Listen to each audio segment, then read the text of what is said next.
Hello everyone, কেমন আছো তোমরা সবাই? আমি বেশ ভালোই আছি। এক নাগারে এক তরকারি ভাত খেতে খেতে বেশ বোর হয়ে গেছিলাম। তার উপরে আজকে রবিবার, কোনো স্পেশাল কিছু না বানালে কি হয়? তাই আজকে ঝটপট বানিয়ে নিচ্ছি দই মাছ। আমি মাছ খেতে ভীষণ ভালোবাসি, আমার বাবাও তাই। মাংস খেতে আমি ভালোবাসলেও আমার বাবা একদম ভালোবাসে না, তাই আজকাল চিকেনটা বাড়িতে বেশ কমই ঢুকছে। আর মাছ মানেই একটু ভালো রকম করে প্রিপারেশন করলে তৃপ্তি করে গরমে খাওয়াও যায় আর হজমেও কষ্ট হয় না।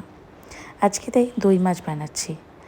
একটা মজার কথা বলি, নর্থ ইন্ডিয়ানরা না দই মাছ শুনলেই বেশ ভয় পায়। ওদের বদ্ধমূল ধারণা যে এক্ষুনি মাছ দুধ বা মাছ দই একসাথে খেলেই চুল বোধে সব পেকে কালকেই সাদা হয়ে যাবে।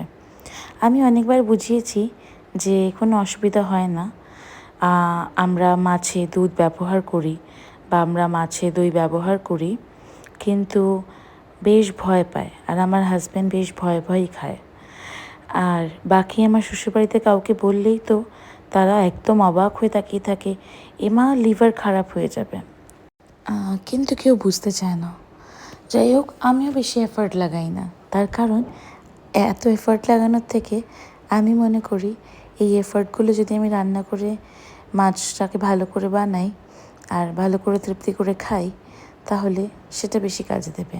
তার কারণ যারা বুঝতে চায় না তাদেরকে বোঝানোর দায়িত্ব আমার নয়। যাই হোক, আজকে মাছটা বেশ খেতে ভালো হয়েছিল। হ্যাঁ, আমি নিজেই বলছি। খেয়েছি, খাওয়ার পরে মনে হলো বেশ বিয়েবাড়ির মতন টেস্ট ছিল। আমি না দই মাছটা সাদা সাদা করেই করি। হ্যাঁ, এটা ঠিকই যে মাছটাতে আমি একটু হলুদ মাখিয়েছিলাম, কিন্তু খুবই সামান্য। আর গ্রেভিতে কোনো হলুদ দিই না, তার ফলে দেখতে না পুরো বিয়েবাড়ির মতন হয়েছিল। রবিবারটা না আমার বেশ 3-4 রকমের পদ দিয়ে খেতে ভালো লাগে। দিল্লিতে সেটা উপায় হয় না বেশিটা, তার কারণ অফিস বাচ্চা সব সামলে করে উঠতে পারি না, সত্যি কথা। কিন্তু কেউ যদি সাপোর্ট করে, যেরকম বাবা আমার বাচ্চাকে দেখে নেয় অনেকটা টাইমে, সেই জন্য আমি বেশ পদে পদে রান্না করি।